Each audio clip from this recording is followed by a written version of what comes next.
So Samsung just dropped a ton of new information about their upcoming TriFold. Starting off with the name, it's no longer G Fold, but the Galaxy Z TriFold, which is a mouthful.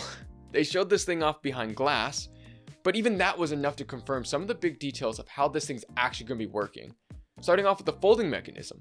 Samsung did go with the G-style TriFold, and I genuinely think this is the smarter approach. You get a normal front display plus 3 inner panels that fold inward so the entire tablet screen stays protected. The trade-off? This design is naturally thicker compared to the Huawei's S-style layout. But honestly, I'm so glad that Samsung chose to go with this folding method because it gets rid of the dual screen mode. This feature was introduced with the Huawei's Mate X-T, which I always felt was a bit gimmicky and not something most people would actually use. Each panel on the TriFold is insanely thin, with 3.9mm, 4mm, and 4.2mm, which are all thinner or the same thickness as the Galaxy Z Fold 7 panel. But here's the catch. Samsung doesn't count the raised bezels in their measurement, so we still don't have an official folded thickness, but based on earlier reports, the realistic number is between 13.5 and 14mm, slightly thicker than the Huawei's Mate X-T at 12.8mm. But I think this is because Samsung's choosing durability and screen protection over chasing the thinnest design possible.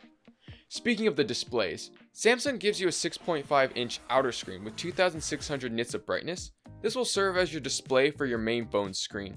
And once you unfold it, you get a massive 10-inch display, but that panel only reaches 1600 nits, which is noticeably lower than the Fold 7's 2600 nit interior screen. This is probably one of the compromises that Samsung had to go with because this is first-gen tech. And the same thing could be said about the bezels. They're a little bit thicker than normal, but that's to be expected with a brand new folding architecture.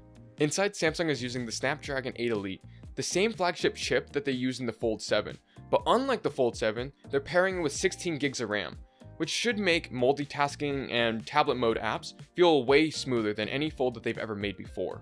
And with great performance, you hope they have a great battery, and Samsung didn't disappoint. They included a 5600 mAh battery, which is a huge jump up from the 4400 mAh inside the Fold 7. Moving over to the cameras, both the outer and inner displays will use hole punch selfie cameras, and the rear triple camera setup looks basically identical to the Fold 7, with a 200 megapixel main camera, 12 megapixel ultra wide, and a 10 megapixel 3x telephoto. But Samsung hasn't officially confirmed any of these specs yet. So for now, expect Fold 7 level performance unless Samsung decides to surprise everyone on launch day. So everything sounds pretty great so far, but the main issue I have is the price. It's expected to start at $3,000, which is in line with other TriFold phones, but that's still a really steep price. It's expected to debut on December 5th in South Korea, and thanks to multiple leaks, the US is confirmed to be one of the launching markets. But Samsung is only producing 20 to 30,000 units to see how well it sells at first. Kinda like what they did for the Galaxy XR headset. If you found this TriFold interesting, you should check out my video on the Huawei Mate X-T, the world's first TriFold phone. Thanks for watching, and I'll see you guys in the next one. See ya! Fold anymore, but at the Galaxy TriFold G Fold.